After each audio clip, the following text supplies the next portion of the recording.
आशा करता हूँ आप सब बहुत अच्छे होंगे। मेरा नाम है सिद्धांत अग्निहोत्री। स्टडी ग्लोस पे आपका बहुत बहुत स्वागत है। कल से वापस स्मार्ट बोर्ड पे, आज तो मैं बाहर हूँ। तो भैया ऐसा है ना कि ये द्रविड़ नाडु को लेकर डिमांड जो है वो तेज हो गई है। अजीब व गरीब चीज है। क्या है द्रविड़ नाडु?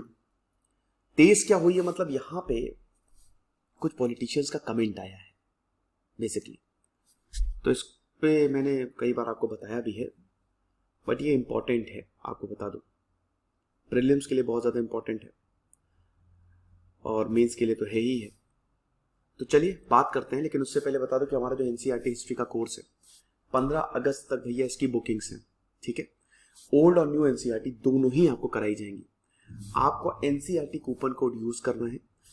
15 अगस्त से आपको क्लासेस मिलेंगी। एनसीईआरटी अपडेट हो रही है सारी की सारी। देखिए, अभी आप अवेल करेंगे तो आपको रिकॉर्डेड कोर्स मिलेगा।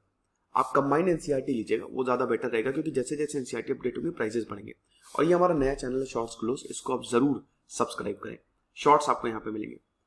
ओके, तो तमिलनाडु में हाई वोल्टेज ड्रामा जो है वो इरप्ट हुआ है जब डीएमके लीडर और फॉर्मर यूनियन मिनिस्टर ए राजा ने बोला कि भैया अगर आप ऐसा करोगे, केंद्र हमको मजबूर कर रहा है कि हम तमिलनाडु एक अलग राष्ट्र बनाएं।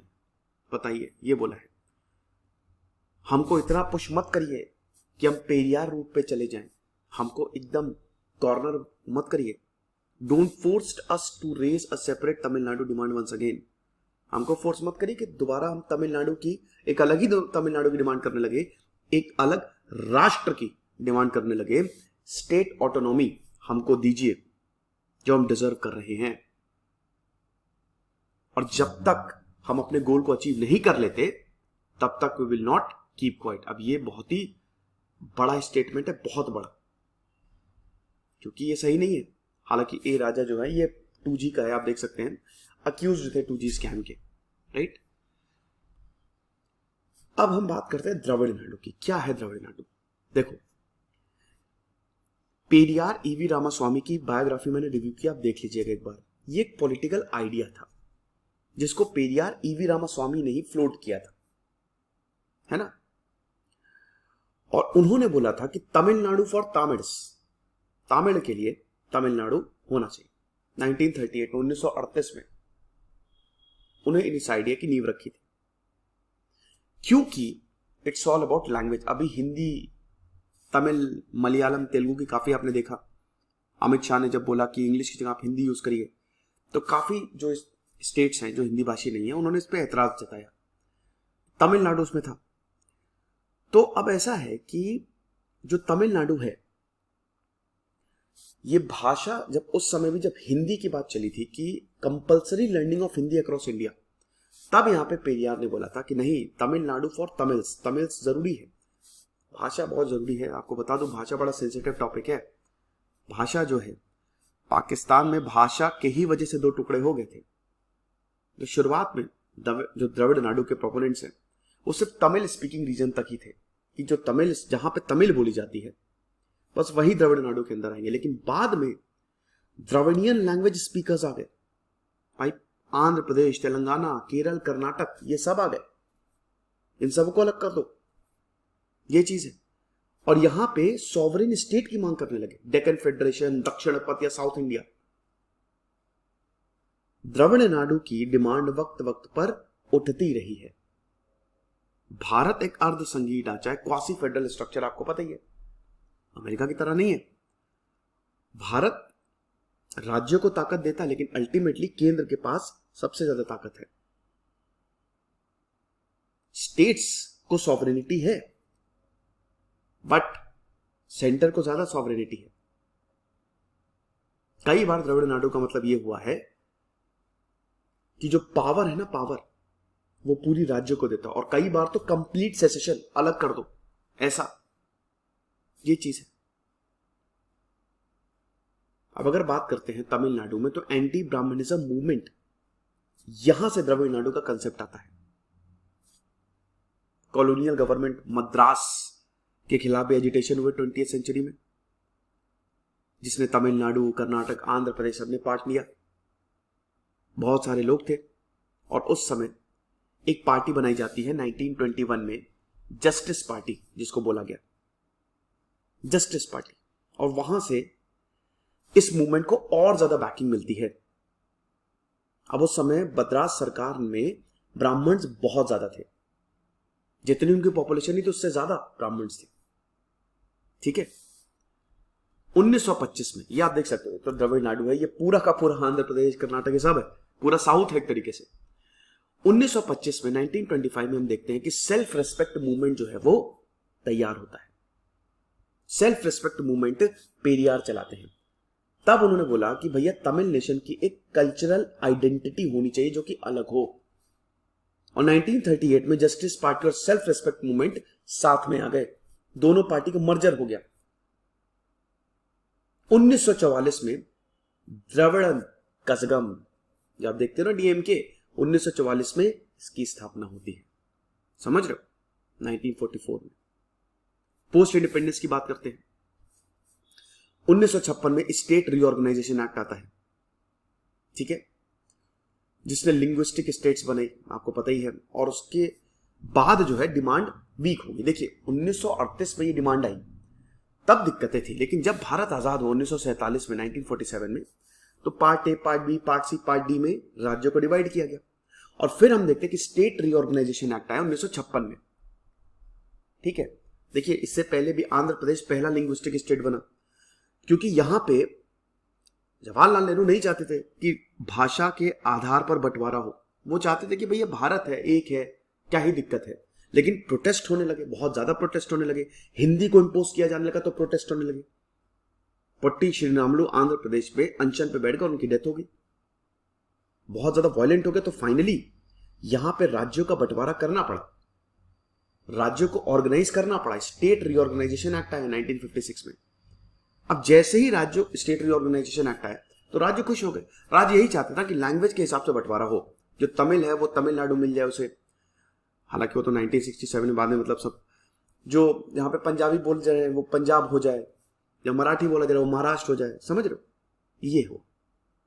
1980 में एक छोटी सी मिलिटेंट ऑर्गेनाइजेशन जिसको तमिलनाडु लिबरेशन आर्मी बोला जाता था, मिलिटेंट ऑर्गेनाइजेशन थी, उसने इसको डिमांड फॉर तमिलनाडु को रिवाइव किया।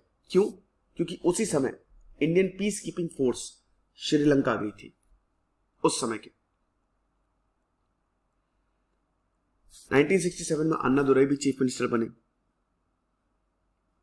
तमिलनाडु की डिमांड जो है वो कंटिन्यू रही, लेकिन इसमें ना अगर आप देखो तो मेन इसमें आइडियोलॉजिकल डिफरेंस की बात करें, आइडियोलॉजिकल क्या, अगर आप मेन देखो ना तो इसमें लैंग्वेज है, लैंग्वेज की टसल की वजह से कहीं ना कहीं द्रविड़ नाडु की, जब भी लैंग्वेज की टसल हुई है तो द्रविड़ नाडु की डिमांड जो है वो तेज हुई है, ये चीज है।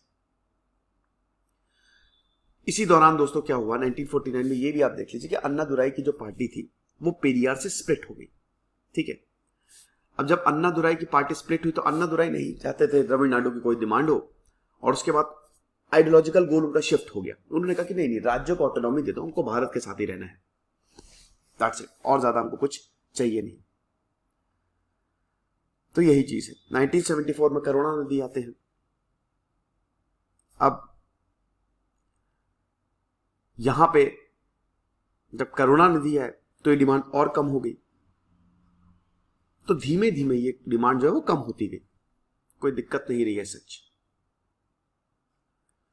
लेकिन फिर भी यहां पे कुछ रीजंस है जिसकी वजह से सेपरेट स्टेट की डिमांड बढ़ रही है। एक तो लिंग्विस्टिक फैक्टर है, लिंग्विस्टिक पहला, हिंदी, मैंने क्या बताया कि यहां पे लैंग्वेज है बैकग्राउंड में। जब भी हिंदी को कॉमन लैंग्वेज बनाया गया तो वो एक्सेप्टेबल ही नहीं था, पेरियार को बिल्कुल भी एक्सेप्टेबल नहीं था।